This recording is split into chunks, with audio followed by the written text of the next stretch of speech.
11장부터 9장부터 사도 바울이 그러면 여기가 8장까지는 대략적인 어떤 칭의, 성화, 구원을 대략적으로 이야기했다고 볼 수 있겠어요. 이것을 다시 한번 리뷰하면서 그것을 이제 그 자기의 동족 이스라엘 유대의 백성들에게 적용시키면서 다시 한번 사도 바울을 바라보고 있답니다. 9장 1절입니다. 내가 그리스도 안에서 참말을 하고 거짓말을 아니하노라. 나는 그리스도의 사람으로서 진실을 말하고 거짓을 말하지 않습니다. 내가 진실되게 말합니다. 나에게 큰 근심이 있는 것과 마음에 그치지 않는 고통이 있는 것을 내 양심이 성령 안에서 나와 더불어 증언하노니. 근데 여기서 재미있는 것을 말입니다. 공동번역이나 새번역 성경, 현대인의 성경 보게 되면요, 내 양심이 성령 안에서 나와 더불어 증언한다라고 하는 것이 무엇을 증언한다는 얘기예요, 지금? 내 마음에 큰 근심과 고통이 있는 것을 그렇게 보이잖아요. 우리 개혁 성경에는, 그죠? 우리 개혁 성경이 그래 보였는데, 공동번역이나 새번역, 현대인의 성경 보게 되면은 나는 그리스도의 사람으로서 진실을 말하고 거짓을 말하지 않는 것을, 그것을 성령도 내 양심도 증언한다는 얘기예요. 이해되죠? 무슨 말인지? 네. 그러면서 내 마음속에 내가 이제 무엇을 말하느냐? 내게 큰 근심과 고통이 있다는 얘기예요. 그치 않은 고통이 있다. 그것이 무엇입니까? 공동번역 성경 보니까 큰 슬픔이 있습니다. 공동번역 9장 그 공동번역 번민이 있대요. 번민. 네. 사도 바울의 이야기하는 번민은 내가 저로 말미암아 넘어졌을 그로 인한 번민이 아니에요. 우리가 7장에서 전통적으로 해석했던 것처럼, 우리가 알고 있었던 것처럼 사도 바울을 고뇌하고 갈등하고 있는 그런 의미에서 번민이 아닙니다. 사도 바울이 지금 이야기하는 고통, 마음의 고통, 근심, 그 슬픔, 아픔, 번민이 무엇이냐? 내 민족을 향한 무엇입니까? 그것이 내 골육 칠척을 위하여, 내 동족을 위해서라고 한다면 그것이 무엇입니까? 결국 구원의 문제죠. 구원의 문제.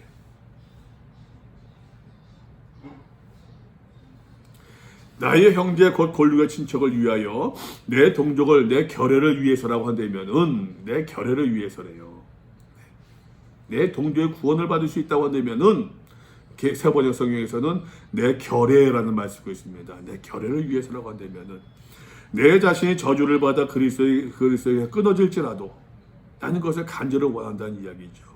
나 자신이 저주를 받아 그리스도에게 떨어져 나갈지라도 나는 한이 없겠다. 공동번역이 이야기합니다.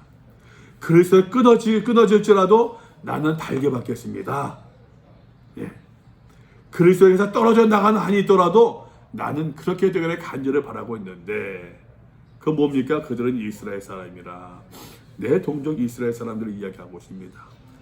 자, 이스라엘 사람들에게는 양자됨과 영광과 언약들과 율법을 세우신 것과 예배의 약속들이 있죠. 우리가 이미 앞에서 보지 않았습니까? 여러분 기억나십니까? 유대인들에게는 뭐가 있다고 그랬습니까? 여러분 유대인들에게는 우리가 로마서 몇 장이었습니까? 로마서 2장이었었나요? 3장이었었나요? 2장이었었나요?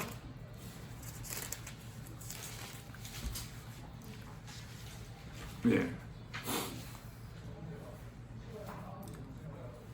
3장. 그런지 유대인의 나음이 무엇이며 할례의 유익이 무엇이냐. 범세만이 우선은 그들 하나님의 말씀을 맡았다. 뭐 이런 이야기들 말입니다. 네. 유대인들에게 기본적으로 하나님께서 은혜를 주신 양자됨이 있대요. 공동번역 성경에서는 하나님의 자녀가 되는 특권이라고 이야기하고 있어요. 새번역에서는 하나님의 자녀로서의 신분이라고 이야기하고 있습니다. 현대인의 성경에서는 하나님께서 선택해서 아들로 삼아 주셨다라고 이야기하고 있어요. 양자됨과. 우리 이 말씀 보았습니다. 그 상속자, 그죠? 상속자에서 양자됨에서 아들이 되어지는 그런 과정을 보지 않았습니까? 이미 4장에서도 말입니다. 그런 것들을 보지 않았습니까? 그리고 영광이 있대요. 무슨 영광입니까? 이것이 무슨 이들에게 무슨 하나님께서 이 사람들의 영광을 주셨다는 얘기가 아니라 하나님을 모시는 영광이 있대요. 하나님을 모시는 영광. 또 현대인의 성경에서는 그들에게 하나님께서 자기의 영광을 나타내셨대요. 그냥 내가 예수를 믿었다고 해가지고서 뭐 거들먹대고 무슨 뻥이고 뭐 그게 아니란 얘기죠. 예.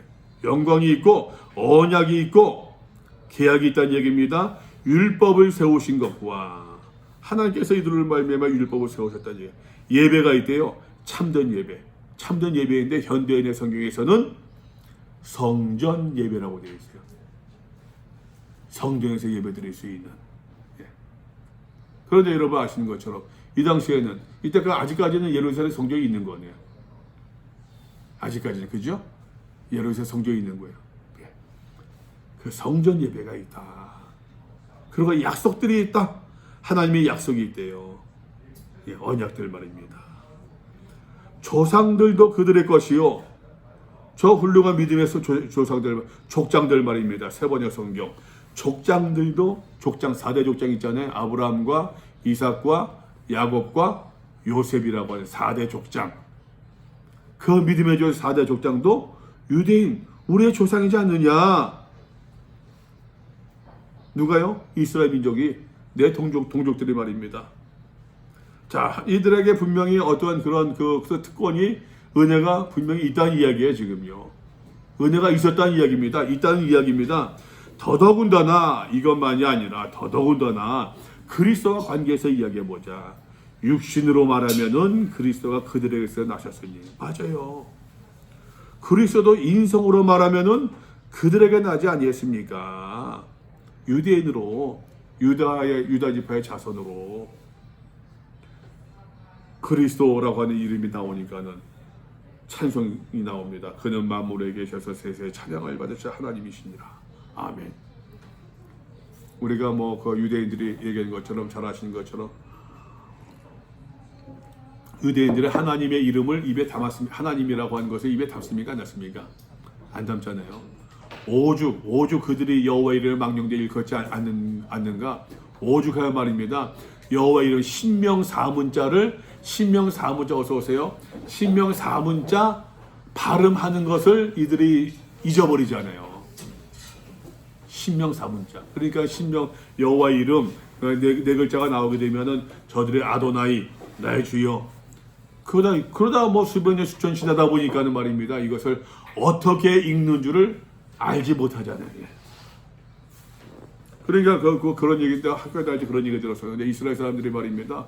그 성경을 필사하면서 이제 그 야훼 여호와라고 이름이 나오게 되면은 필사하는 사람들이 여호와 이름을 망령되 일컬을 수 없으니까는 이름 발음도 하지 않지만 그 이름 쓸 때마다 가서 목욕 제비하고 그리고 여호와 이름을 그 필사를 했다는 거 아니에요. 내가 보면 우리는 참 뭐 이게 보통 범죄하는 게 아니죠. 지금 뭐 내가 지금 몇 번을 얘기했습니까? 지금 여호와 하나님 몇 번 얘기했습니까? 이게 지금. 그러니까 그러한 어떤 유대인의 특성을 따라서 말입니다. 우리 구장하고 있습니다. 유대인의 특성을 따라서 그리스도, 예수, 하나님 이름 나오니까는 만물 위에 계셔서 세세에 찬양을 받으실 하나님이시로다. 덕설로지가 말입니다. 찬성이 저절로 나오고 있는 것이에요. 지금. 아멘.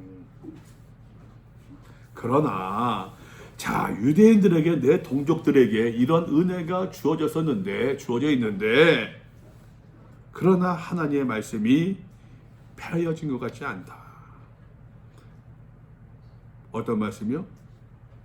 공동번역 성경 하나님의 약속이 실패로 돌아갔다. 그건 아니란 얘기야. 하나님의 약속의 말씀이 하나님께서 유대인들을 통해서 유대인들의 구원을 주시고 뭐 그러저러 언약을 주시고 뭐 하는 것들 말입니다.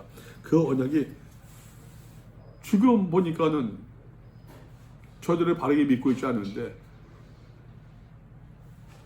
나는 사도 바울은 포기에 절망하지 않는다는 얘기예요. 이스라엘에게서 난 다 그들이 이스라엘이 아니요. 이스라엘 사람이라 해서 다 이스라엘 사람이 아니라는 얘기입니다.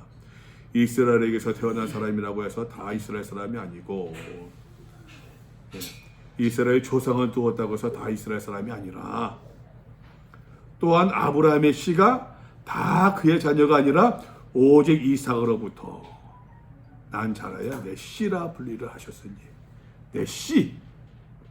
그러니까 여기서 이제 전에 말씀드렸던 것 같은데 여기서 이제 뭐 상속자, 양자됨, 하나님의 자녀 이 씨의 개념 말입니다. 씨라 부르리라. 약속의 자녀지요. 약속의 씨. 곧 육신의 자녀가 하나님의 자녀가 아니요 오직 약속의 자녀가 하나님의 씨로 여기심을 받느니라. 공동번역 뭐라고 되어 있습니까? 아브라함의 후예라 하여 모두 아브라함의 자녀 아닌 것입니다. 이삭의 혈통을 받은 자만이 내 자녀를 불리라 하시지 않았습니까? 이 말씀은 육정의 자녀가 하나님의 자녀가 아니고 오직 약속의 자녀만이 하나님의 자녀로, 하나님의 자녀로. 이것이 나중에 8장에서 보던 하나님의 아들로, 그죠? 자녀로서 말입니다. 네. 다시 이야기할게요. 사도 바울은 지금 사도 바울의 4장에서 아브라함의 이야기를 빼든 것처럼, 그죠? 6장에서 아담의 이해를 끄집어냈던 것처럼, 첫 아담과 두 번째 아담 6장에서 끄집어냈던 것처럼, 우리가 말씀 보았던 5장에서도 5장이었죠. 5장에서 죄를 간구하셨다. 5장에서 거기 죄를 간구하셨다. 출애굽을 끄집어냈던 것처럼, 지금 사도 바울 때 성경에서 지금 이삭을 또 예로 끄집어내고 있는 거예요, 지금. 그러니까 사도 바울은, 다시 말씀드리건데, 저는 이때 이제 많이 들었던 것이, 사도 바울은 성경을 제대로 볼 줄 아는 사람이었다라고 하는 거예요. 그 당시에 책이 널리 있었겠습니까? 책이 널리 있지 않으니 책을 제대로 읽는 사람이 있었겠습니까?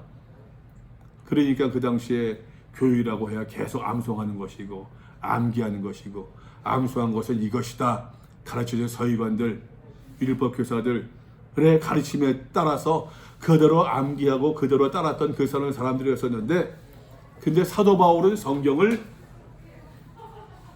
제 표현으로 성경을 성경으로 읽었다고 하는 거예요.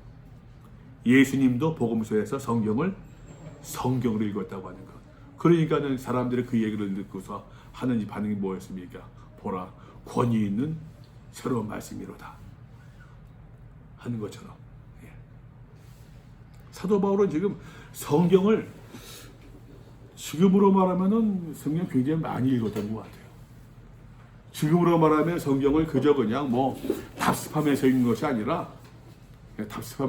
아니라 성경을 그 흐름에 따라서, 내용을 따라서 제대로 보았던 인물이지 아니었겠는가라는 생각을 갖습니다. 약속의 말씀이 이것이라, 명령 이때에 내가 이르리니 사라에게 아들이 있으리라 하심이라. 또 그 이삭의 예만이 아니라 리브가를 보자. 그뿐 아니라 리브가도 우리 조상 이삭 한 사람으로 말미암아 임신했었는데, 그 자식들이 아직 나지도 아니하고 무슨 선이나 악을 행하지 아니할 때에 택하심을 따라 되는 하나님 뜻의 행위로 말미암지 않고 오직 부르신 이로 말미암아 서기 아래하사. 리브가 이르시되 큰 자가 어린 자를 섬기라 하셨나니 기록된 바 내가 야곱은 사랑하고 에서는 미워하였다. 야곱과 에서를 지금도 끄집어내고 있잖아요. 야곱과 에서를 보세요, 여러분. 이삭을 끄집어내고 그다음에 야곱과 에서를 끄집어내고 있습니다. 근데 야곱과 에서를 끄집어낼 때, 이삭을 얘기할 때는 약속의 씨, 약속의 자녀를 이야기했어요. 육신의 자녀가 아니라, 육정의 자녀가 아니라 약속의 자녀를 이야기하고 있고, 거기서 말입니다. 한 걸음 더 나갑니다. 야곱과 에서의 예를 통해서 말입니다. 하나님의 주권을 이야기하기 시작해요. 11절 말씀 보세요. 택하심을 따라 되는 하나님의 뜻. 누가 택하신다는 얘기예요? 하나님께 택하신다는 얘기예요. 택하심을 따라 되는 하나님의 뜻을 공동번역에서 말입니다. 이렇게 번역했습니다. 당신의 뜻대로 불러주시며 선택의 원리에 의해서. 선택의 원리래요. 누가 선택하신다는 얘기예요? 하나님께서 선택하시는 거.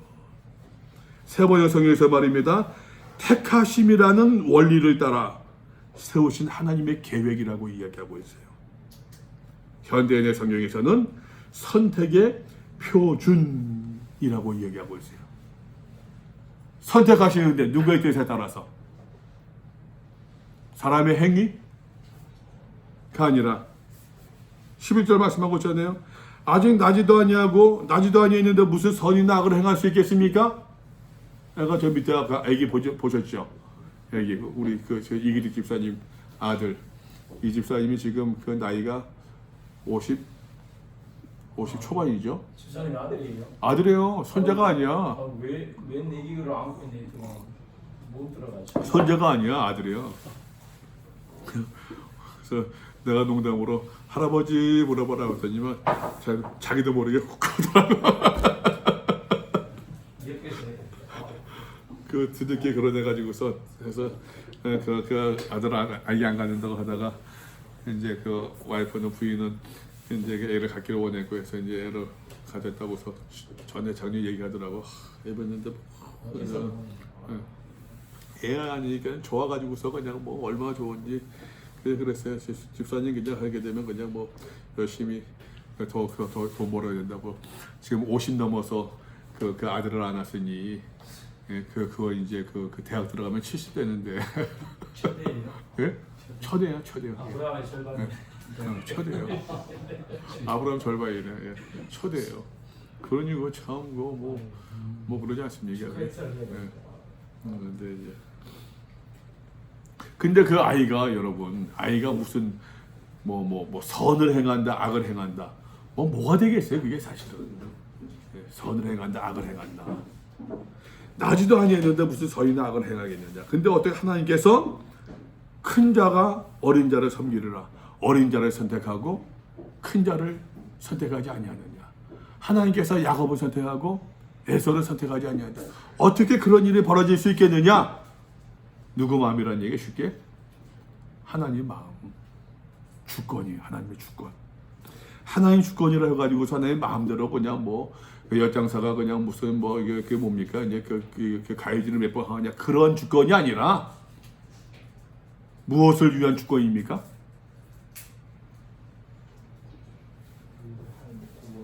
구원을 위한 주권이에요, 지금. 바울은 로마서에 계속 구원을 이야기하고 있잖아요. 그냥 구원론을 바라보면서 그러니까 참 우리가 얘기하면서도 하나님의 주권을 이야기하면서 말입니다. 하나님의 주권과 하나님의 뜻과 우리의 인간 자유의지 막 충돌한다. 사실 그런 얘기하는 것도 뭔가 좀 포커스 로마서로만 이야기한다고 한다면은 포커스가 어긋나는 거예요. 하나님의 주권은 모든 사람들을 구원하기 위한 그 주권이거든요. 그죠? 그러니까 구원론을 바라볼 때는 로마서를 뺄 수가 없는 것인데, 네. 사람의 선행을 보고시고 불러주신 것이 아니래요. 공동번역에서는 말입니다. 새번역성경에서는 그들의 태어나기도 전에 무슨 선이나 악을 행하기도 전에 12절 말씀에 사람의 행위에 근거한 것이 아니라 하나님의 그 선택하심의 원리가 말입니다. 사람의 행위에 근거한 것이 아니란 얘기예요. 현대인의 성경 보니까는 하나님의 선택의 표준이 행위에 있지 않고 그분의 뜻에 달려있다. 네. 기록된 바 내가 야곱을 사랑하고 에서는 미워했다 하신 것 같으니라. 이것도 이제 하나의 표현이죠. 어떻게 야곱이 에서를 미워하느냐. 이건 우리 표현입니다. 그냥. 하나의 주권을 얘기하는 뜻을 얘기하고 있는 것이. 한 걸음 더 나갑니다. 사도 바울이 이번에 누구를 불러내느냐? 모세를 소환시킵니다. 모세에게 이르시되 내가 긍휼히 여길 자를 긍휼히 여기고 불쌍히 여길 자를 불쌍히 여기라 하였으니 그런즉 원하는 자로 말미암음도 아니요 다른 방식으로 하는 자로 말미암음도 아니요. 무엇을 원한다는 얘기입니까? 16절 말씀 공동번역 성경 보세요. 하나님의 선택을 받고 안 받는 것은 인간의 의지나 노력에 달리는 것이 아니라 내가 원한다고 의지, 다른 방식으로 하는 것, 우리의 노력에 달리는 것이 아니란 얘기예요. 새번역 성경에는 사람의 의지나 노력에 달리는 것이 아니다. 예. 무엇이 그렇다는 얘기입니까? 현대인의 성경 보니까는 그러므로 하나님의 축복은 네. 현 공동번역성을 보게 되면은 하나님의 선택을 받고 안 받는 것은 그 구원이죠. 사도 바울이 이야기하고 있는 것은 지금 우리의 행위로 말미암아, 그죠? 우리의 행위를 통해서, 선행을 통해서, 노력을 통해서 내가 구원받을 수 있다 없다? 아니란 얘기예요. 그러니까는 하나님의 뜻인데, 계획인데, 그 여기서 뭐가 필요합니까? 사람에게는, 우리 입장에서는 그렇죠. 믿음이 나오는 거예요. 그러니까 믿음이 나오는 거예요. 이 믿음에서 한 걸음 더 나가면은 순종이 나오는 거고, 이 순종이 사도 바울 로마서 5장으로 말하면은 성화와 연관될 수 있는 것이고,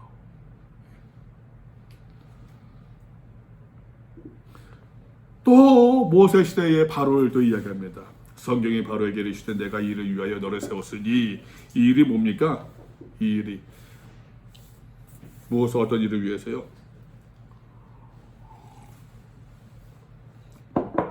내 이름이, 내 능력이 보여지고 내 이름이 온 땅에 전파되게 하기 위해서. 그래서 하나님께서 너 바로를 마음을 완고하게 강팍하게 만드시고, 강팍하다, 옛날 개혁 성경이죠. 강팍하게 하신다. 개정에서는 완악하게 하는데, 완악하게 하신다, 그렇게 표현하고 있지 않습니까? 그건 내가 완악한 마음을 통해서 바로의 마음이 완악해질수록 하나님의 그 구원의 그 긍휼의 마음은 더욱더 분명하게 드러나지 않았습니까? 요한계시록에서도 여러분 그렇었는데, 요한계시록에서도 계속 요한계시록 무엇이니까, 요한계시록에서도 이제 일곱 재앙, 일곱 재앙, 이제 대접, 이런 것들이요. 결국에는 이제 뭡니까? 이제 모세 시대의 10가지 재앙과 연관이 있잖아요. 예. 사도 바울은, 다시 말씀드립니다. 사도 바울은 자기 나름대로 어쨌든 간에 계속해서 성경을 그냥 답습해서 보지 않고 하나님의 구원이라고 하는 뜻이라 큰 틀에서 다시 성경을 재해석하고 있는 거예요. 근데 그 사도 바울의 마음대로 임의대로 해석한 것이 아니라 지금 우리의 신학으로 보게 되면은 제대로 보는 거죠, 제대로.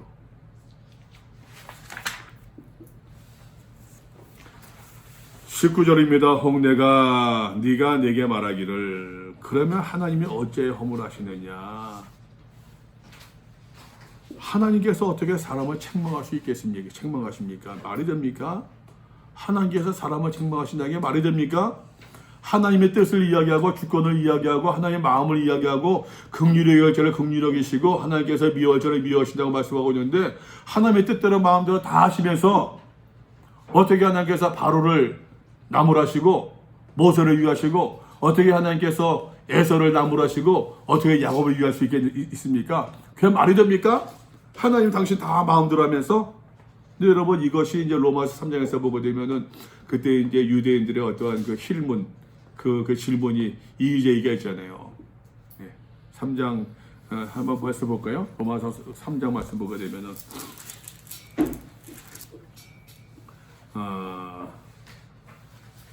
그 사람들 하는 얘기가 이제 그런 얘기 하잖아요. 3장 3절 말씀 보게 되면은 어떤 자들이 믿지 아니하였으면 어찌하겠느냐. 하나님이 미쁘시면 패하겠느냐. 사람들이 믿지 아니한다고 한다면은 하나님께 선하시든 충실하시든 그것이 무슨 의미가 있겠느냐. 믿어야지만 그래도 하나님의 어떠한 그 미쁘심이, 신실하심이 드러나는 것인데, 믿지 않는 사람이 나타나지 않는데 하나님의 미쁘심이 무슨 의미가 있겠느냐. 또 5절의 말씀 보게 되면은 그러나 우리 불의가 하나님의 의를 드러나게 한다고 한다면은 어떻게 우리가 이제 그 불의하다고 얘기할 수 있겠느냐? 그것도 전부 다 하나님의 선한 도구가 될 수 있지 않겠느냐? 한 걸음 더 나갑니다. 7절 나의 거짓말로 하나님의 참되심이 더 풍성해지고 그의 영광이 된다고 한다면은 어떻게 내가 죄인처럼 심판받아 마땅하겠느냐? 이러한 궤변들은 늘어난단 말이에요. 똑같습니다. 여기서도 그러면 하나님이 어찌하여 허물하시느냐, 책망하실 수 있겠느냐? 누가 그 뜻을 대적할 수 있다고? 하나님의 뜻을 누가 거역할 수 있다고서 사람을 책망할 수 있겠느냐? 바울의 답입니다. 이 사람아, 네가 누구기에 감히 하나님께 반문하느냐? 따지고 드느냐? 세번역 성경 말대답하느냐? 현대인의 성경 네가 항의할 수 있겠느냐? 시임을 받은 물건이 지은 자에게 어찌 나를 이같이 만들었느냐? 말할 수 있겠느냐? 그러면서 그 유명한 토기장의 비유가 구약에서 나왔던 예레미야도 이야기하고 이사야도 이야기했던 토기장의 비유가 다시 한번 나옵니다. 진흙 한 덩이로 하나는 귀에 있을 그릇을, 하나는 천에 있을 그릇을 만들 권한이 없느냐? 보세요, 여러분, 이 표현을 보세요. 한 덩이로, 한 덩어리로. 이렇게만 생각하지 마세요. 공동번역 보니까는 같은 진흙 덩이를 가지고, 그죠? 같은 진흙 덩이를 가지고. 세번역 보세요. 더 구체적으로 얘기합니다. 흙 한 덩이를 둘로 나누어서. 참. 현대인의 성경 같은 흙으로 하나는 귀하게 쓰는 그릇을, 하나는 천하게 쓰는 그릇을 만들 권한이 토기장한테 없느냐? 그 그릇이 나 왜 천이 그릇을 쓰는 것을 만들었느냐 따질 수 있겠느냐라는 얘기예요. 그러면서 사도 바울이 어떠한 논리를 폈는가 보세요. 만일 하나님이 그의 진노를 보이시고, 뭐에 대한 진노입니까? 하나님의 진노는 죄예요, 죄. 그죠? 그의 능력을 알게 하고자 하사 멸하기로 준비된 진노의 그릇을 오래 참으심으로 관용하신대요. 공동번역성에 보니까는 당장 부숴버려야 할 진노의 그릇을 부수지 않으시고 오랫동안 참아주셨습니다. 왜? 하나님께서 당신의 진노와 권능을 나타내기를 원하시기 때문에. 세번역 성경 멸망받게 되어 있는 진노의 대상들에 대해서 하나님께서 꾸준히 참으시면서 너그럽게 대해주셨습니다. 왜? 하나님께서 하나님께 진노하심을 보이시고 권능을 알려주길 원하시면서도 참으시고 인내하시고 베풀어 주셨다. 멸망받게 되어 있는 진노의 대상, 당장 부숴버려야 되는 진노의 그릇, 현대인의 성경에서 말입니다. 여러분, 그래도 멸망받기로 되어 있는 사람들이라고 이야기하고 있어요. 하나님께서 오래 참으시고 관용해 주셨다. 네. 인내하셨다는 얘기죠. 왜요? 왜 인내하셨습니까?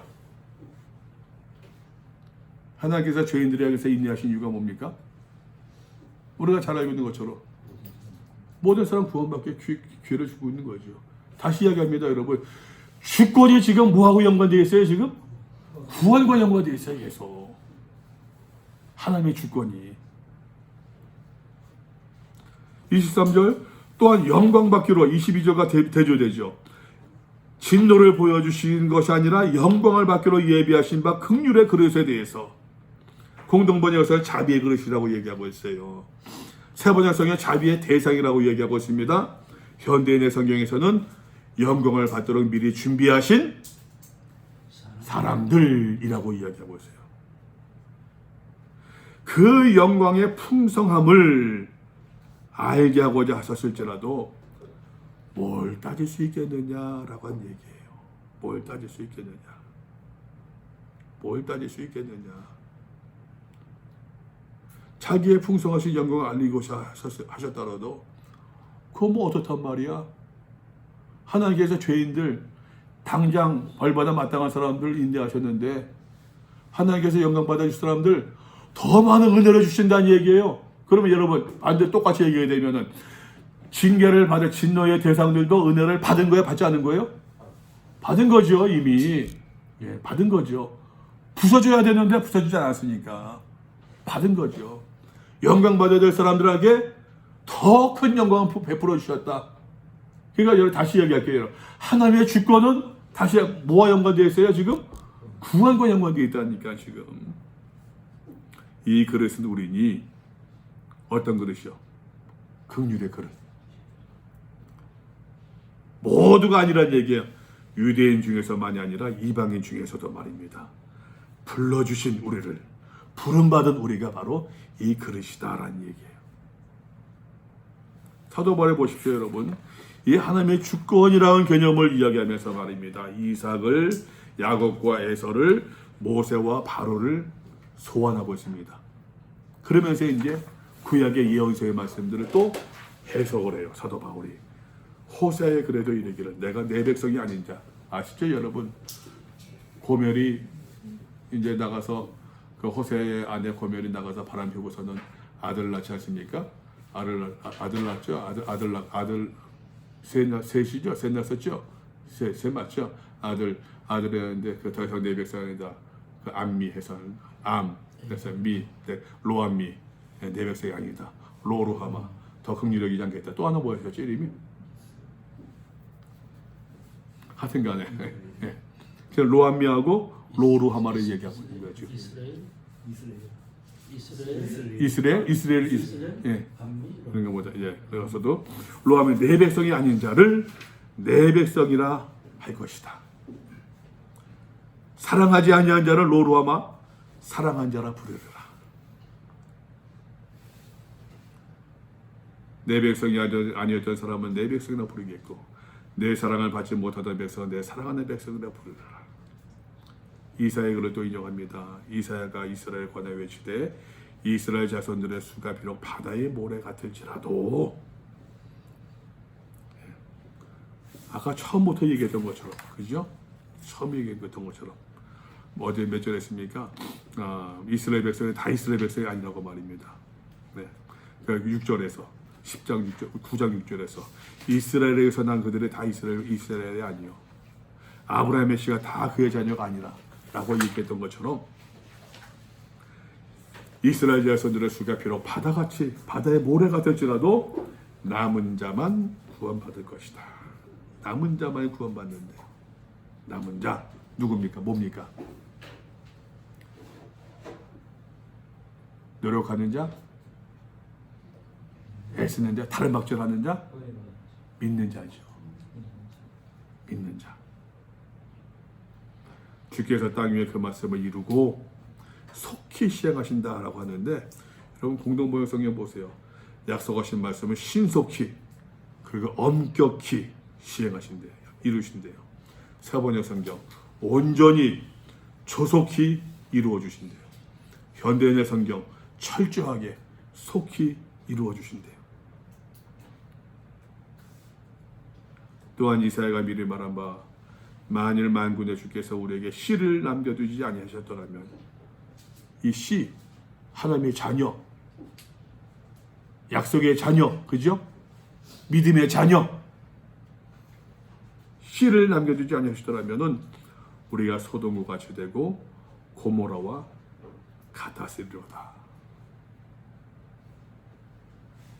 그런즉 우리가 무슨 말을 하리요? 의를 따르지 아니한 이방인들이 의를 따르지 아니한 하나님과 올바른 관계를 추구하지 않던 이방인들이 오히려 의를 얻었대요. 오히려 올바른 관계를 얻었대요. 무엇으로? 믿음에서 난 의요. 의의 법을 따라간 이스라엘, 율법의 의를 따라갔던 이스라엘은 도리어 하나님과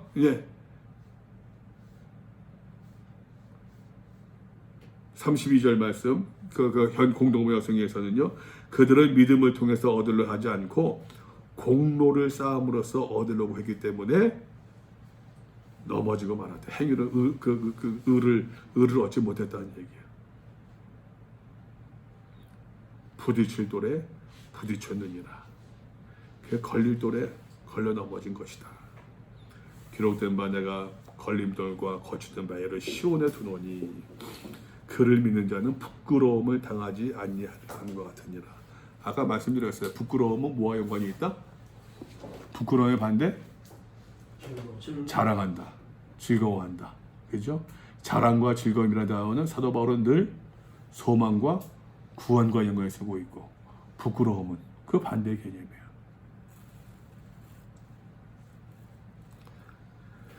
바울은 토기장의 비유를 이야기하면서 하나님의 주권을 이야기하고 토기장의 비유를 이야기하면서 하나님의 인내, 죄에 대한 인내 말입니다. 또 구원을 위한 하나님의 은혜의 풍성함을 계속해서 강조하고 있어요. 하나님의 주권이라고 해서 말입니다. 스크루지 할아버지처럼 못된 마음으로 제 마음대로 제가 하고 싶은 대로 마음대로 하는 제 멋대로 그러한 의미의 주권이 아니란 얘기예요. 서둬버린 그 주권의 개념에서 믿음과 구원을 끝까지 놓치지 않고 있더라라는 얘기예요.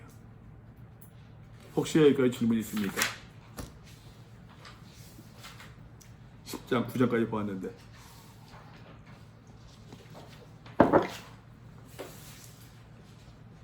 하고 싶은 말씀 없으세요?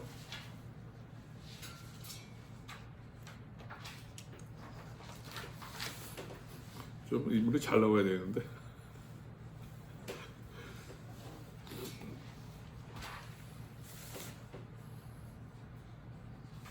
이규동 목사님.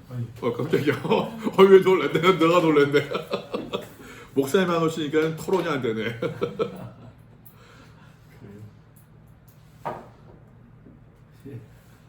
하고 질문 없습니다. 하고 싶은 말씀 없어요? 하고 싶은 말씀 말은 많죠. 근데 여기 항상 궁금했던 그 구절은 여기 하나 있거든요. 어디요? 뭐야? 여기 보면 18절 말씀. 18절? 9장 봤죠? 우리가 9장 18절. 예. 그런즉 하나님께서 하고자 하시는 자를 긍휼히 계시고 하고자 하시는 자를 완악하게 하시는다. 예. 이게 이제 아까 전에 이제 말씀을 해주시는 그 과정에서 이제 구원하고 또 하나님의 공유하고 연관되고 우리에게서 이제 믿음하고 연관이 되는데 여기 하나가 더 제가 혹시 5구절과 예정이 있잖아요. 어디요? 예정. 외경? 이중 예정. 예정? 예, 예정론? 예. 예정하고는 여러 구절이 어떻게 이렇게 생각하셔야 돼요?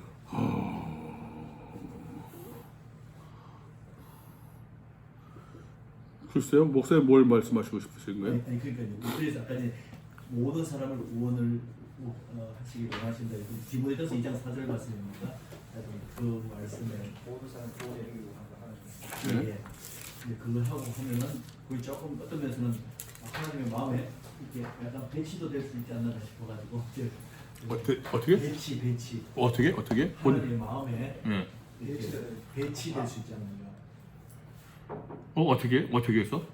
그러니까 하나님이 모든 사람을 구원을 얻을 수 이기를 원하시는데. 있는데 여기에 보면 이 구절 같은 경우는 하나님께서 이 세상을 예, 예. 그 배제시키니까 예. 배제시키지 않느냐. 근데 그 배제와 선택의 개념보다는 다시 말씀드리면 배제와 선택의 개념보다는 여기서는 이제 그 18절에서는 공동번역 성경에서는 하나님께서는 당신의 뜻대로 어떤 사람에게는 자비를 베푸시고 어떤 사람은 완고하게 하십니다. 라고 하지만 그 누구를 이제 완고하게 하신다, 누구를 이제 버리신다, 누구를 낮추신다, 뭐 쉽게 하신다 그런 의미보다는 아까도 잠깐 얘기했었는데 그 우리 이제 언어적인 어떠한 좀 함정이라고 그래서 얘기했는데 표현하다 보니까는 이제 여기서는 하나님의 뜻을 이야기하는 것이지 누구를 배제하고 선택의 개념보다는 하나님의 뜻이 더 강조되는 것이지 않을까 싶네요. 그게 예. 이런 구절 읽다 보면 출애굽기 보면은 네. 하나님께서 바로 같은 경우에는 네. 전혀 바로의 마음을 네. 아까 전에 강박하게 하셨다. 강박하게 예. 하시고 바로나 그들 같은 것은 하나님께서 완전 주권적으로 그들의 마음을 완악하게 하신 것을 우리가 보게 되잖아요, 그죠? 그래서 그때 그런 마음하고 모든 사람을 구원을 얻게 하시고. 근데 저는 좀 성경 보는 게 조금 저는 조금 달라졌다 그러니까 좀 그런 걸 제 요즘에서 스스로 많이 느끼는 것이 뭐냐면은 하나님께서 여호와께서 바로의 마음을 강팍케 하셨다. 그래서 약속의 생을 보내지 않으셨다. 하는 것이 우리가 이제 하면서도 그 문자적으로 그렇게 하는 것보다도 너무 그런 것 같아요. 우리가 하면서도 보면은 이제 좀 우리의 마음이 좀 우리 표현으로 고백적으로 좀 마음이 좀 다쳐질 때가 있잖아요. 예, 다칠 때가 있고 그래서 이제 저는 그런 걸 조금 저는 개인적으로는 그런 표현들을 별로 좋아하지 않는데 하나님께서 내 마음 강박해 주셨어. 그래서 내가 그때 그래서 내가 너한테 그렇게 무례하게 했어. 너한테 화를 내고 막 그랬었어. 그런 표현을 쓰거든요. 그런데 나는 그건 좀 아닌 것 같아요. 하나님께서 그 마음 강박해 만들어 주셔서 내가 그렇게 뭐 행동했다기보다는 내가 그런 거지 뭐 지가 그런 거지.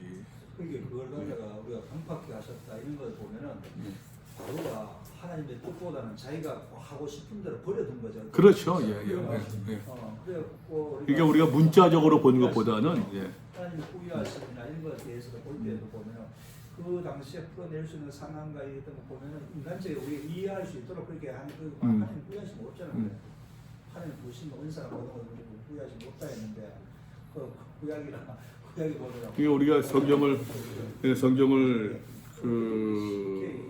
접근할 수 있는 하나님의 방법에 대해서 성경을 좀 그렇게 좀 문자적으로만 많이 이제만 좀인 것 같아요. 개인적으로서는 그러니까 그런 표현을 해가지고서 이제 무분별하게 이제 쉽사리 이제 그러면서 아까 말씀드린 것처럼 그것이 이제 오독을 하고 오류를 범하는 것이 오독하고서 오류를 범하는 것이 오해를 하고 오독을 하고 오해를 하고 오류를 범하는 게 자기를 이제 자기의 어떠한 것을 합리화시키면서 이제 뭐 막 한 모습들 그런 모습들 해서 이제 뭐 또 쉽게 뭐 하나님께서 이런 꿈을 내게 주셨어 뭐 성경 보십시오. 어디 보게 되면 하나님께서 보여주신 것은 잘 아시겠지만 저는 늘 그렇게 얘기하거든요. 하나님 보여준 비전, 환상은 비전이에요. 비전 말 그대로 그 비전이라고 해서 보는 거 아닙니까? 비주얼을 보여주시는 것인데 그 하나님께서 우리가 보여주시는 것이거든요.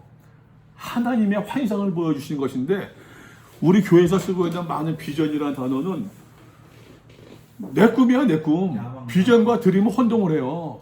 예. 하나님께서 보여주신 것을 내가 봐야 되는데 내가 보고 싶은 것을 보면서 비전이라고 지금 교회에서 그렇게 가르치고 있다니까는 저는 그렇게 생각해요. 예. 성경 보게 되면은 계속해서 야단치는 것이 그 점치는 사람들 점술가들은 너희 가운데 복술자를 죽여라 라고 말씀하고 있는데 근데 사실 보게 되면 우리는 오늘 교회에서는 사실 그러한 어떤 복술 그 목사님 뭐 우리 대학 어디 집으면 좋을까요? 목사님 기도해 주 이런 거 뭐 마음은 이해하고 목회적인 어떤 그런 측면에서 이해합니다만 근데 우리가 너무 이제 그 드립 비전이라고 하는 단어가 너무 나는 오용되고 있지 않은가. 대표적으로 비전과 함께 또 제 개인적으로서는 부흥이라는 단어.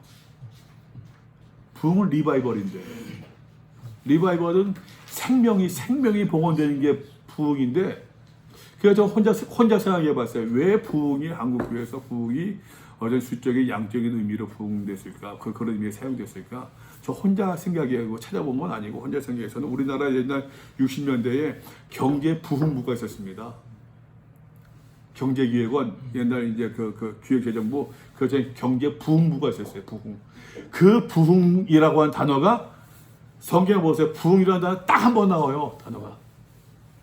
이것과 나는 아까 말씀드린 것처럼 내가 읽고 그 단어 언어에 내가 쓰는 뉘앙스, 내가 쓰고 있는 그 언어의 습관, 내가 가지고 있는 개념이 합쳐지면서 이 부흥이 리바이벌은 다 사라졌어요. 생명이 내 안에서 다 복원되어지고 하는 거 다 사라져 버렸어요. 이거 수적인 이것만 부흥만 생각하는 거예요. 그러니까 결과적으로 부흥이라는 단어는 지금 보면은 번역이 잘못된 거죠. 하나님의 의가 그런 것처럼 잘못되어진 거죠. 아마 이제 제 생각에 50년대, 60년대 우리나라 이제 경제 개발의 좀 활성화되면서 경제 부흥부가 아마도 이거하고 그 결부되면서 그러게 되지 않았을까? 혼자 한번 상상해봤어요.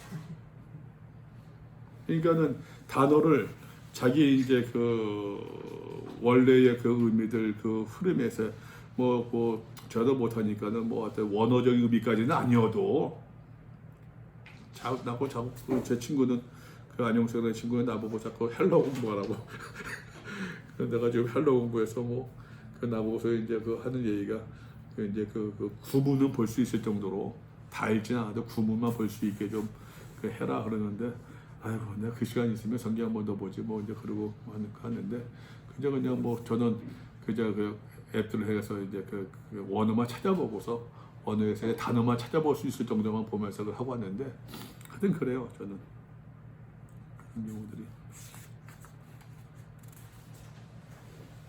거듭 말씀드리지만 저는 제가 좀 강조하고 싶은 것은 우리가 이제 이제 목사님들이니까 그런 얘기를 하시지만 제가 강조하고 싶은 것은 성경의 흐름을 보자.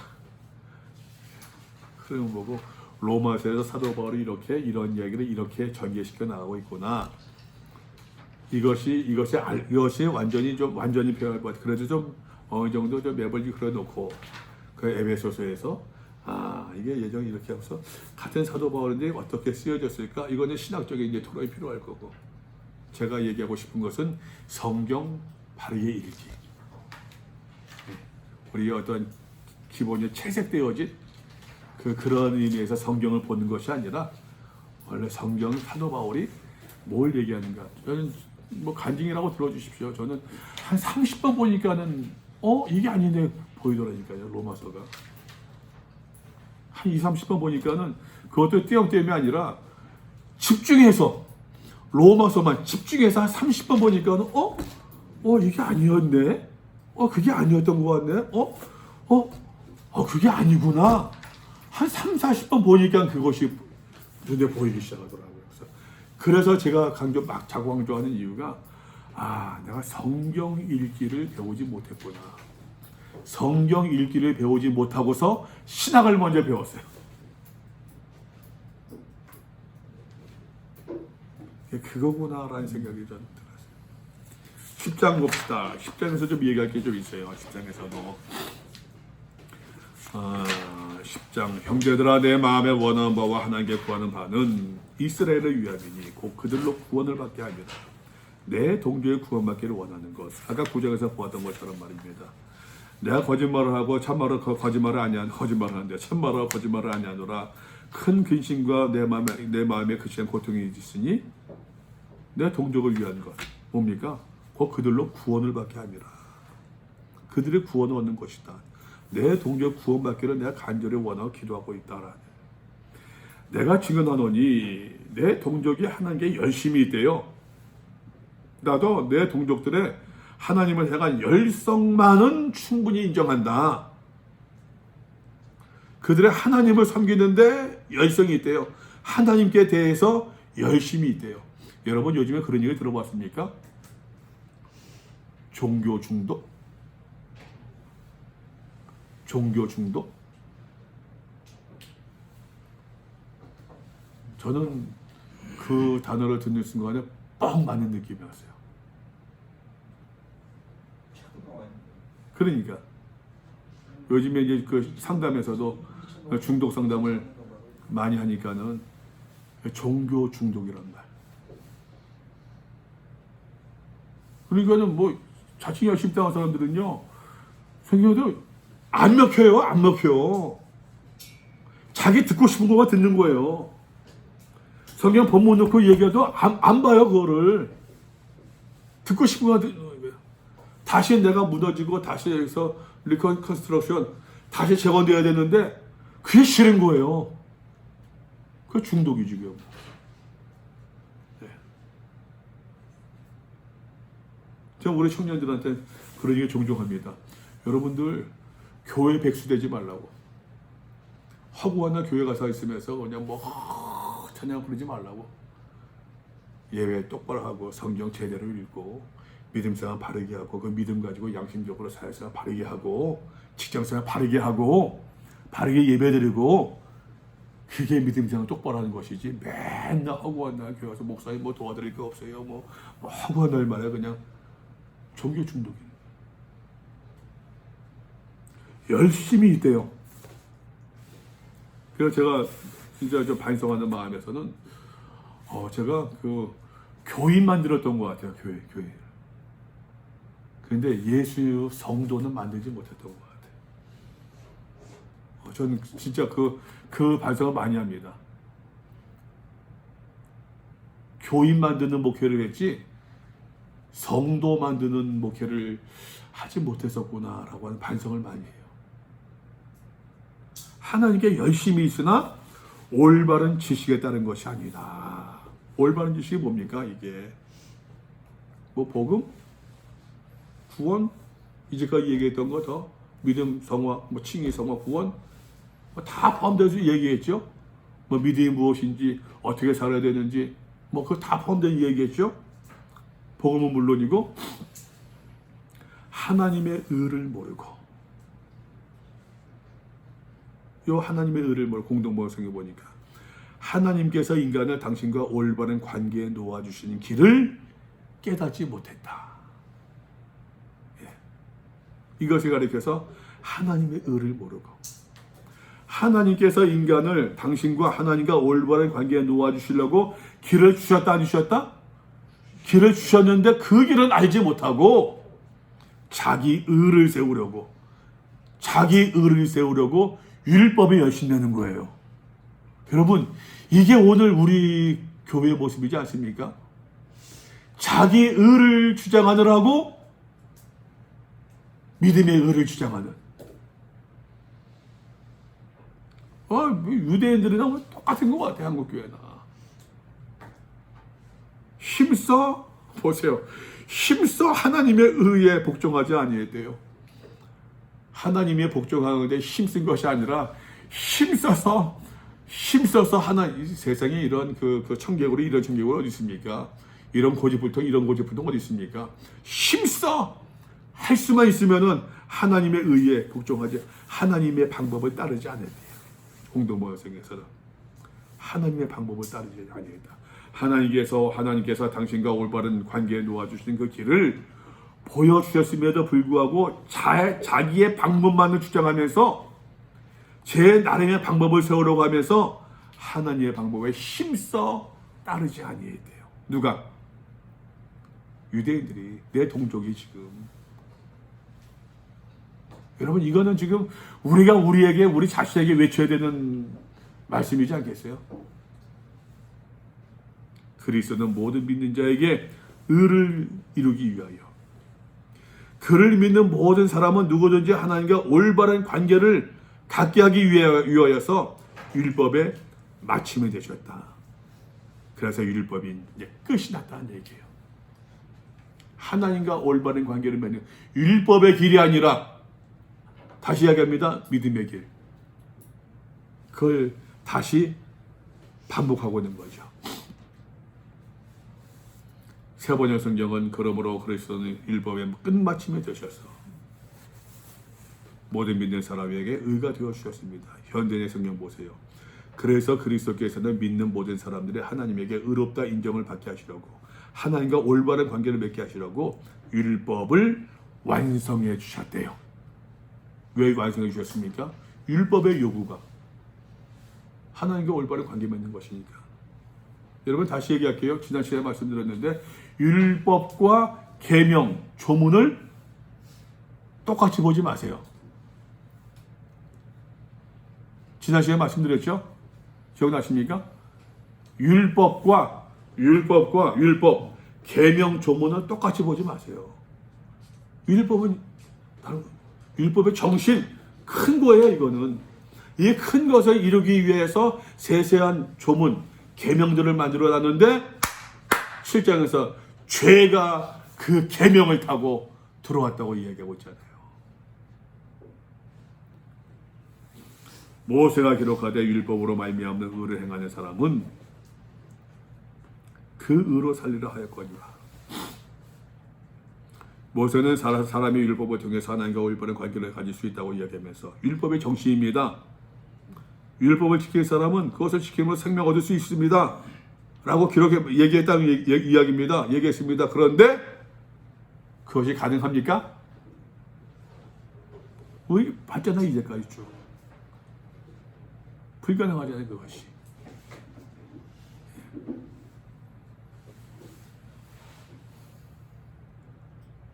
또 이 말씀을 이렇게 해석할 수 있습니다. 율법으로 말미암는 의를 행하는 사람은 그 의로 살리라. 너 율법으로 살겠다 그래? 너 네 마음대로 살아, 네 뜻대로 살아. 이렇게도 읽을 수 있어요. 그러나 율법으로 말미암는 의와 반대돼 뭡니까? 믿음으로 말미암는 의. 사도 바울이 이제까지 믿음으로 말미암는 의에 대해서 쭉 이야기하고 있는 거 아닙니까? 지금 로마서가. 믿음으로 말미암는 의는 어떤 것이냐 보세요 여러분. 율법으로 말미암는 의가 여러분 율법으로 말미암는 의가 3절에서 이야기하고 있는 자기 의를 세우려는 모습으로 발전할 때가 많잖아요. 그죠? 믿음으로 말미암는 의 역시 자기 의로 자기 의를 세우는 모습으로 발전할 때가 있습니까 없습니까? 있어요 없어요? 있잖아요. 이같이 말하되 내 마음에 누가 하늘에 올라가겠냐 하지 말라. 그러면 그리스도를 내리는 것 아니겠느냐? 누가 무적에 지옥에 내려가겠냐 하지 말라. 그럼 그리스도를 죽은 자 가운데서 올린 것 아니냐? 믿음의 의를 주장하고 믿음의 의가 말입니다. 여러분 믿음의 의가 또 다른 의미에서 율법의 의처럼 내 자기 의가 되어서는 안 된다는 이야기예요 지금. 그리스도 중심에. 왜? 믿음의 의는 누구를 믿는 거지? 누구 중심이니까? 그리스도 중심이니까. 예. 그러면 무엇을 말하느냐? 말씀이 내게 가까워 내 입에 있으며 내 마음에 있다 하였으니. 말씀에 가깝다. 말씀이 바로 내 바로 곁에 있대요. 내 입에 대고 내 마음에 있다. 내 입에 있고 내 마음에 있다. 말씀이 내 입에 있대요. 곧 우리가 전파하는 믿음의 말씀이라. 구원이라고도 복음이라고도 이야기할 수 있겠죠. 만일 보세요. 네가 만일 네 입으로 예수를 주로 시인하며 예수를 자주의 주님이라고 네 입으로 고백하고 또 하나님께서 그를 죽은 자 가운데서 살리신 것을 내 마음에 믿으면 입으로 시인하고 마음으로 믿으면 구원을 받는데요. 근데 여기서 우리가 좀 이거는 해석할 필요가 있을 거야. 설명할 필요가. 사도 바울에 쓰여졌던 로마서가 쓰여졌던 당시하고 지금하고는 많이 다르잖아요. 지금 저기 어딥니까 죽도시장 앞에 가서도 예수 전당 불신정 얘기해도 뒤에서 말은 하는 사람이 있어도 그거 그 끄집어내서 무슨 사형에 처한다 불 붙는 그 물속에 그 기름 못에 집어넣는다 그런 일은 없잖아요. 그러나 옛날에는 그러니까 마음으로 입으로 시인한다 이거는 사실 보통 가오가 아니지 않습니까? 그 당시 시대 배경으로 본다고 한다면은. 그래서 여러분 10절입니다. 사람이 마음으로 믿어 의에 이른대요. 입으로 시인하여 구원에 이른대요. 저는 이 말씀이 이렇게 읽습니다. 이 말씀을 우리가 입술로만 아멘 아멘 한다고서 의에 이르고 구원받는 것이 아니라 여러 번 봐서도 아버님 아멘 하세요 아멘 하세요 아버님 돌아가시는데 여러분 숨이 멎는데 말할 수 있습니까? 말이라고 하는 것이 숨에 진도 내 숨을 내뱉으면서 내 성대가 떨리면서 나오는 게 소리인데 말인데 숨이 멈추고 숨을 먹는데 무슨 말을 해요? 아이고 우리 어머니 아멘하셨다고 이해는 해요. 근데 우리가 구원받는 그런 물론 하나님의 구원의 영역을 우리가 다 따져 알 수는 없지만 마음을 입으로 시인하여 구원에 이른다고 하는 것이 그런 시인이겠느냐라고 하는 거예요. 그래서 저는 이 말씀을 마음으로 믿어 의에 이른다. 뭡니까 이게? 칭의, 구원, 뭐예요? 영화. 입으로 시인하는 것? 저는 성화로 보고 있어요.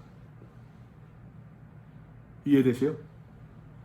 바울이 이제 구원론을 이야기하면서 우리가 보던 것처럼 칭의야.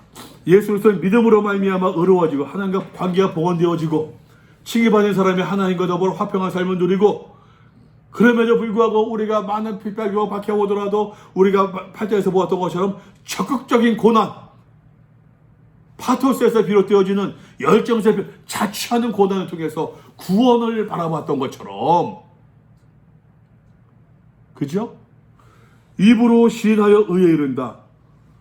저는 칭으로 일으키시더라고요. 구원? 영원해? 그러면 남는 게 뭐예요?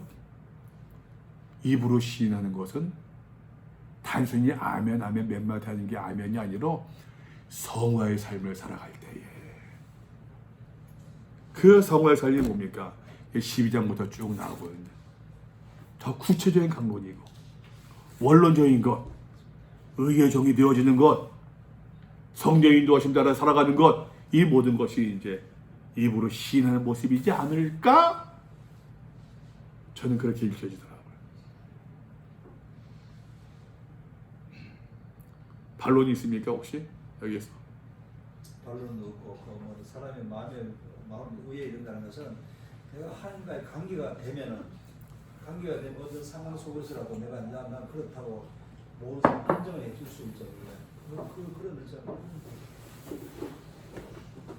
어떤 상황 속에서도 상황이나 한계는 매이지 않고 그분에게 보존할 수 있는 김치환 목사님. 저도 그렇게 이해되고요. 저는 입으로 시인한다는 게 매일의 삶을 그렇게 살아가는 거에 대해서 굉장히 동의합니다. 여기서도 입으로 시인한다. 예. 성화의 삶을 예. 예. 매일 성화의 삶을 살아가는 것. 예. 시인하는 그게 이 목사님도 말씀입니다. 이철 목사님. 저도 이 구절을 오늘 목사님 말씀하는 걸 통해서 좀 새롭게 좀 느끼는 중인데 사실 그 전에는 입으로 시인하여 이 부분에 대한 그냥 좀 심각하게 그래 저 많이 그랬어요. 할렐루야 기도할 때 할렐루야 할렐루야 이거 뭡니까 할렐루야 찬송으로 마음 열고 찬송으로 마음 열고 기도로 응답받고 말씀으로 생활하자 말씀 제대로 못하면 사람의 마음으로 믿어 의로 입으로 시라 구원에 이른다고 했는데 힘차게 합시다. 예? 할렐루야 많이 그랬어요 많이 회의하세요. 입으로 시인하는 것을 근데 저는 어느 순간에 그렇게 되는 거예요. 그러면서 그렇게 되면서 지난번에 말씀드렸던 것 같은데 그렇게 읽혀지면서 저는 왜 고린도전서 13장 13절 믿음과 소망과 사랑 그중에서 항상 있을진데 그 중에 제일은 무엇이다? 사랑. 왜 사랑일까? 그 여자는 이해가 안 됐어요. 믿음이어야 될 것 같은데 그래서 저는 그때 그 이해된 걸 말씀드린 것처럼 믿음은 뭡니까? 뭐하고 짝이에요? 표어요. 칭의와 표어예요. 칭의와. 소망은 영화와. 남은 거 뭐예요? 성화인데 사랑이에요.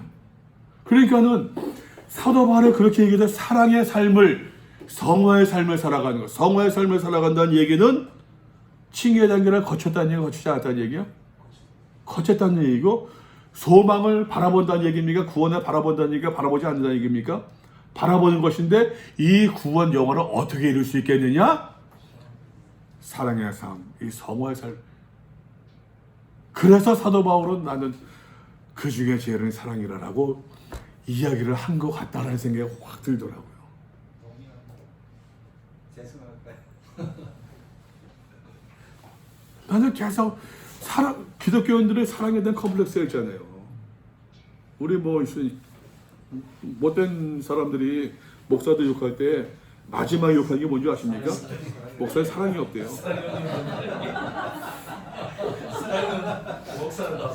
마지막에 욕하는 게 뭐 설교 삐딱하게 하고 뭐 이상하게 하게 되면 막 그걸 공격하는데 마지막에 할 때 없으면 하는 얘기가 우리 목사는 다 좋은데 사랑이 없어.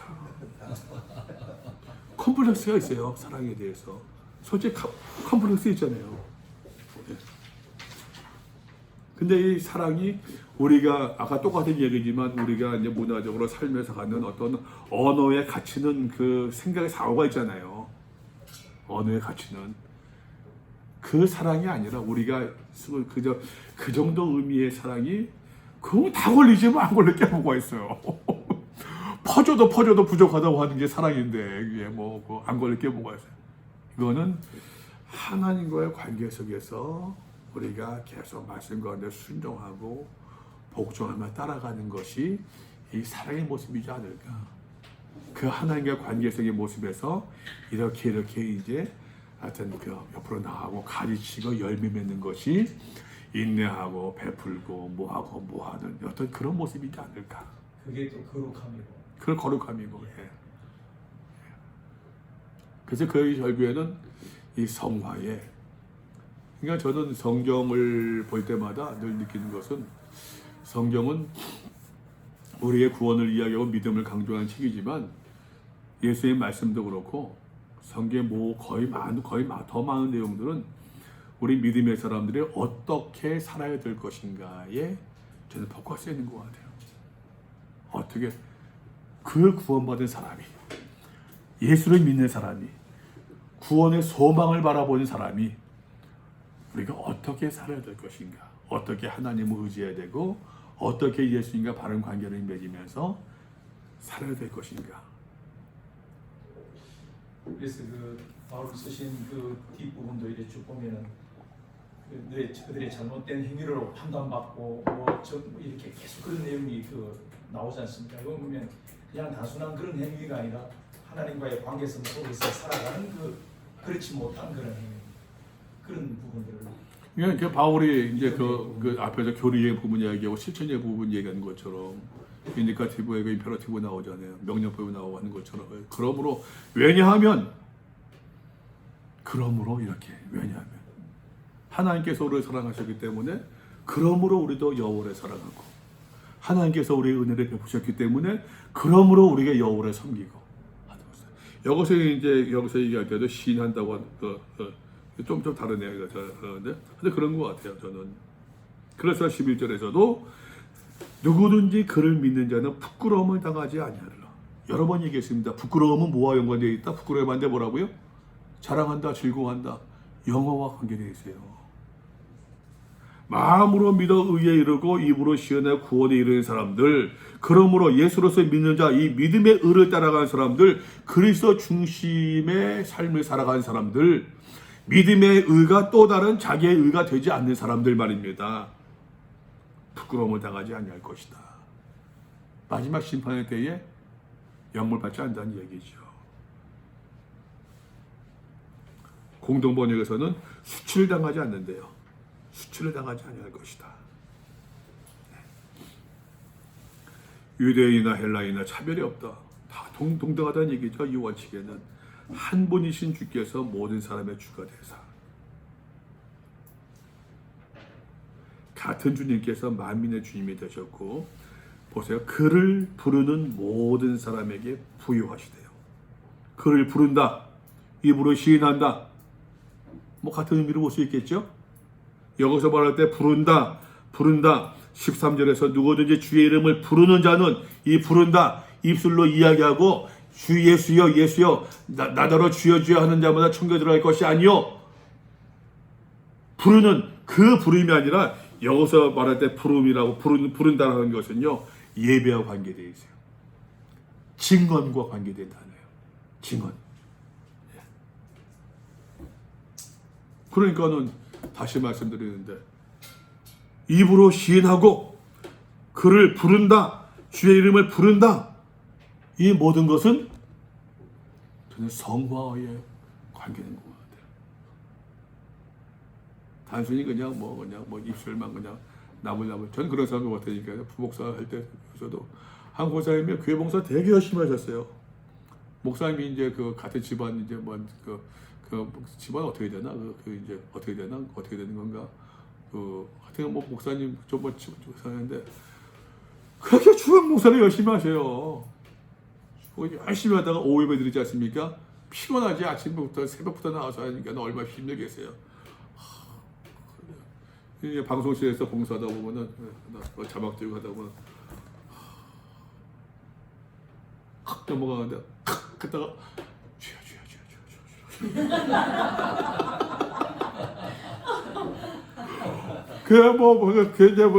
방송실에 여러 대 카메라 돌리고 하잖아요, 잡잖아요. 보면서 또 어떻게 그냥 봤어, 그게 보였어. 그래서 그 다음부터는 미안하지만 유심히 보는 거예요, 주일 예배 때마다.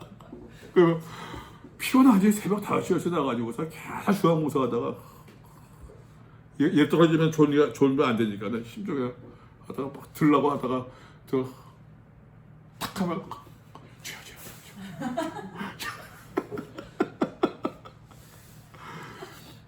그 봉사 뭐 나무라고 뭐 그런 것이 아니라 저도 그냥 뭐 놀래면은 아이고 주여 저도 그러거든. 이것처럼 그거 뭡니까 이제 그 가죽 공예하면서 뭐 하는데 잘못했어요. 잘못해가지고서 나도 모르게 아이고 주여 그러니까는 이 사람들이 막 웃느라고.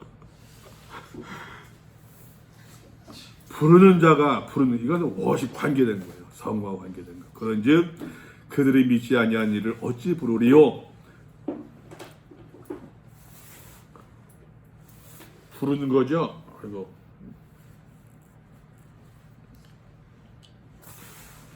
믿지 아니하는 일을 어찌 부르리요? 부름이 있습니다.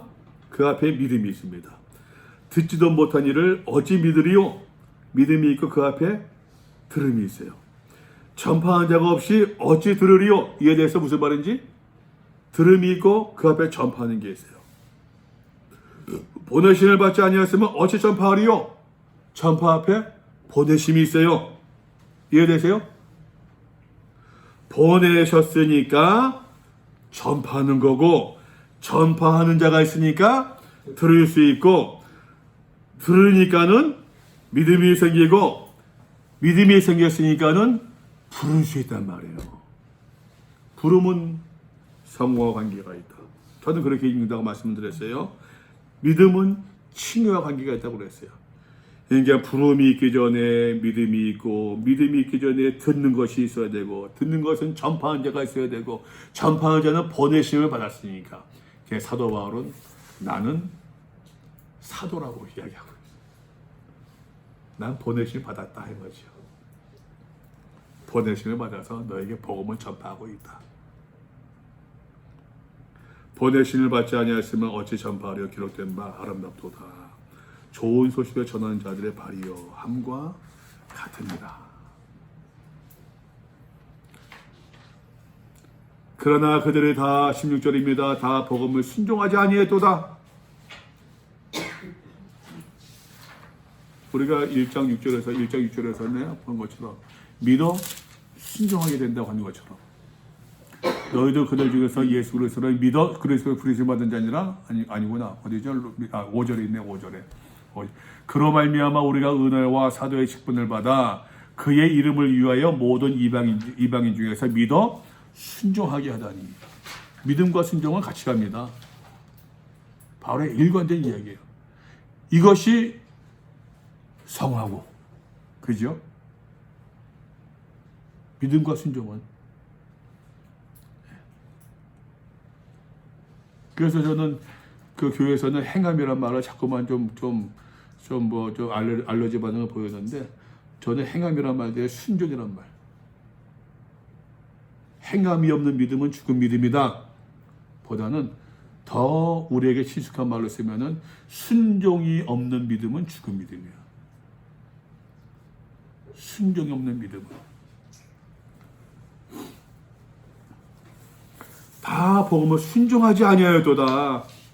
이사야가 이르되 주여 우리가 전한 것을 누가 믿었나이까 하고 이사야도 한탄한 적이 있대요. 공동번역 성경에. 그러므로 믿음은 들음에서 나며 들어야 믿을 수 있고 들음은 그리스도의 말씀으로 말미암았느니라. 그리스도를 전하는 말씀이 있어야 들을 수 있어. 복음이죠. 사도 바울이 지금 이 믿음의 의를 이야기하고 있는데, 그죠? 이 믿음의 의를 들어야겠는데, 이 믿음의 의를 어떻게 들을 수 있습니까? 무엇을 통해서? 무엇을 통해서? 복음이죠. 그래서 바울이 이야기하기를 내가 복음을 부끄러워하지 아니하노니 이 복음에는 구원을 주신 하나님의 능력이 됨이라. 복음에는 하나님의 의가 나타나서 믿음으로 믿음에 이르게 하니 비롯된 바 오직 의는 믿음으로 말미암아 살리라 함과 같으니라. 그 얘기를 하는 것이죠 지금. 그러니까 복음을 이야기하면서 믿음의 의와 떨어질 수 있다? 안 된다는 얘기예요. 복음을 이야기하면서 믿음의 의를 같이 갈 수밖에 없고, 믿음의 의를 이야기하면서 구원과 떨어질 수 있다? 또 아니란 얘기예요. 그러나 내가 말하더니 어떤 사람들 또 이 가운데서도 말대답하고 따지는 아주 그냥 그런 인간들이 꼭 있습니다. 그러나 내가 말하더니 그들이 듣지 아니하였느냐? 무슨 말입니까? 나는 한 번도 그 말씀을 들어본 적이 없다라고 얘기할 사람이 있더란 얘기예요. 공동모에서 보니까 그렇지 아니하니 분명히 들었다. 근데 나는 듣긴 들었어도 18절 말씀께서 그 소리가 온 땅에 퍼졌고 그 말씀이 땅끝까지 이르렀더라. 근데 또 얘기합니다. 나는 듣긴 들었었는데 제대로 그 말씀 이해를 못했어. 좀 설명 좀 잘해주지. 그러나 내가 19절입니다. 내가 말하는 이스라엘 알지 못하였느냐? 먼저 모세가 이르되 내가 백성의 자로서 너희를 시기하게 하며 미련한 백성으로서 너희를 놀게 하리라. 이미 모세를 통해서도 나는 너희로 하여금 내 백성이 아닌 자들을 시기하게 하겠고 어리석은 백성을 보고 화나게 할 것이다. 이방인들을 통해서, 믿지 않는 사람을 통해서, 너희가 무시하는 자들을 통해서 저들이 구원받고 저들이 새로워지고 저들이 하나님의 은혜를 받고 풍성히 받는 것을 보고 너희를 시기나게 할 것이다. 이미 말씀하지 아니했었느냐. 이사야와 모세의 말씀을 통해서 또 변증하고 있죠. 또 이사야 얘기를 또 인용합니다. 내가 나를 찾지 않은 자들에게 찾은 바 되고 내가 묻지 아니한 자들에 나타나노라. 내가 듣지 못했었다고? 알지 못했었다고? 야 인간들아, 내가 이미 너에게 여러 번 나타나고 너에게 알려주지 아니했었느냐? 계시하지 아니했었느냐? 더더군다나 더 그것뿐만 아니라 21절에서 이스라엘에 대하여 순종하지 아니하고 거슬러 말하는 백성에게 내가 종일 내 손을 벌려놓으라. 웰컴. 내가 기다리고 계시하고 알려주고 전하고 알려주고 계시하고 기다렸었는데 알지 못했었다고? 예의 양심 없는 것들아.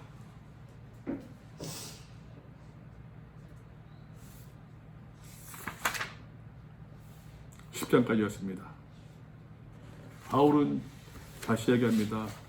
주권을 이야기하면서도 철저하게 믿음과 순종을 놓치지 않아요.